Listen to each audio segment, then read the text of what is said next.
Bonnie, how did the women's movement affect your choices? Wow, Karen, good question. When I was at Cal State Long Beach as a graduate student, I took the first psychology of women class ever offered at Cal State. And so the paradigm of what I thought men and women do completely shifted at that time. So fast forward when I was chair of the Women's Caucus in the State Assembly, it was a true pleasure to work with women to put the needs of women at the forefront. So, for example, one of my bills, I think it was my last year, was to ensure that women with babies who are nursing have uh, a special private room at the airports in California that is not a toilet for them to be able to express breast milk while they're traveling in airports. So that was my bill. And I did a lot of work with the Women's Caucus. Um, we did work on sexual assault in the military, sexual assault on campus. Um, and today, I think there's even more women than when we were in the legislature. So it's still, I told you a little bit about my mom, just a little. She was in business. And when I finally took a course in assertion training, um, what what I did and what I continue to do is if I ever see or saw a group of men in an industry, in the legislature, whatever it is, and there are no women there, I will just walk up and insert myself because I think that's the right thing to do, and women have to do that because, as John knows, he is not part of it, but there is still an old boys club in some industries. In fact, in our industry, in the port business, we go to conferences and you see a majority of men. So it's just very important to keep the dream alive for equity, and that's what the women's movement has done for me. If I may, Bonnie's being a little modest because one of the other things she did, and there are a whole bunch, but one of the other really important ongoing things she did is she saved the Commission on the Status of Girls and Women because it was going to be completely eliminated in the state of California. And so she put together an effort to bring people together to protect the Commission on the Status of Women and Girls, to create a new structure. It was actually one of her staff that were lent to the commission to resuscitate the commission, and then get temporary funding that created bridge funding that made it a permanent, ongoing operation, and really restructured some of the studies they were doing on an annual basis, which teed up a lot of the work on wage equity and which teed up what ultimately became the legislation by Hannah Beth Jackson to call on boards of directors to include women on boards. I mean, there's so much more that wouldn't have happened had Bonnie not led the challenge or led the charge to protect the Commission on the Status of Women and Girls.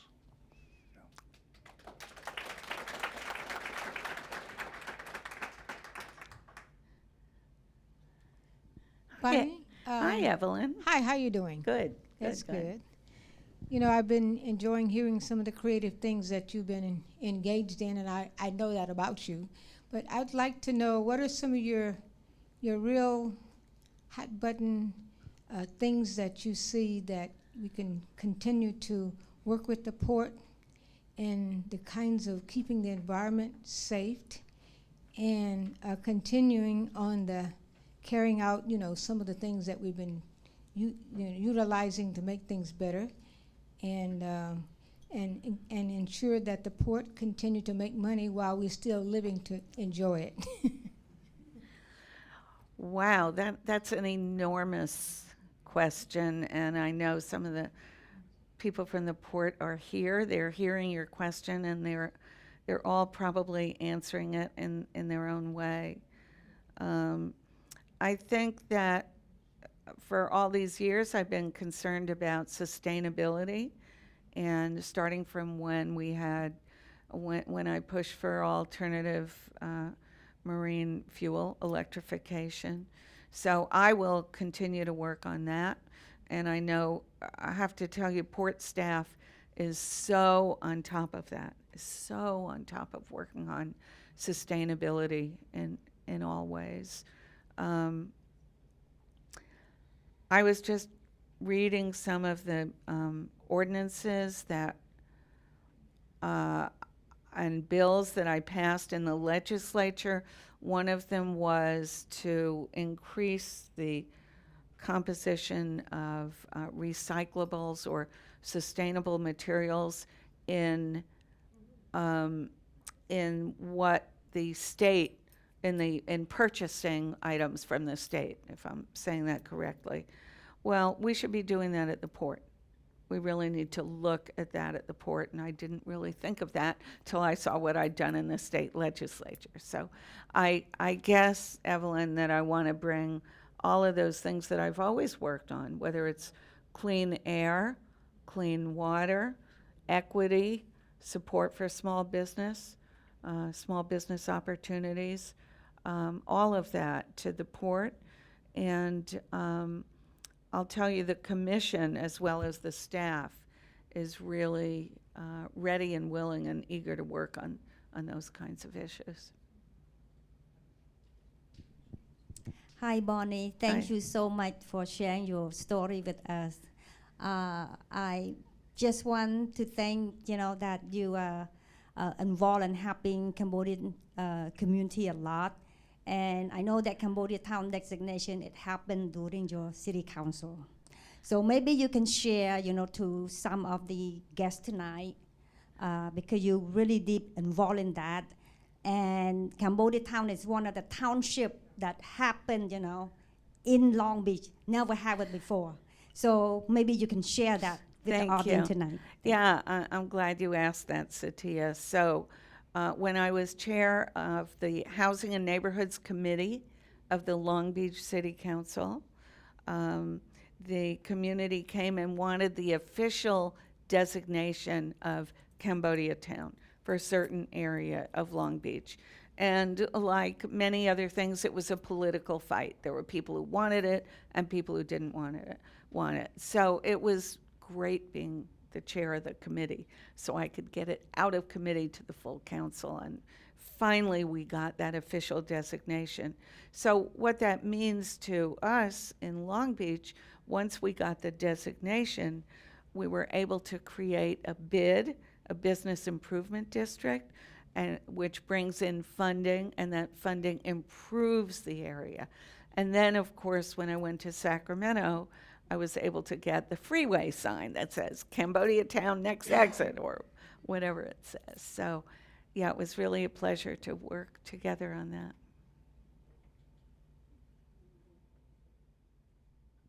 Anyone else?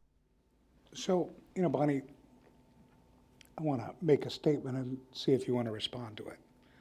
Because as I hear your story, as I hear your family's story, and the echoes of that as you look at other communities, the Cambodian community to be certain, the Latino community, other communities, the work you've done on issues of equity and inclusion of others, I really think of one of my favorite readings ever, which is Dr. King's letter from Birmingham jail, where he talks about laws, just and unjust laws. And in the end, he says that one of the marks of a just law is that a just law upholds human personality, and an unjust law denigrates human personality. And when I heard you quote from Leviticus, or about the stranger amongst us, it really resonated with the same thematic. And so I'm moved by how much not only your time in public office, but really all of your life's work seems to align with Dr. King's vision for what justice and just laws are. And just wanted to ask you what parting message you wanted to share with us as we wrap up tonight. Well, thank you for that. Thank you very much, John. I think we all have the opportunity to think about how we can improve the world. And my parents were the model for that. So I've always tried to live up to their example. And I think, I'm just an ordinary individual. I think everyone here can take it upon themselves to do acts of kindness, to figure out how they can work to do something that will improve not their own lot, but the lot of people around them. And we know we live in trying times. There's so much divisiveness. There's a lot of adversity. But I think we should never ignore that. I think we need to find whatever way it is to make a difference. That's what I believe. Well, there's so much more we could have covered had time permitted. But I just want to thank you for being so open and for sharing this insight with all of us. So please join me in thanking Bonnie Lowenthal.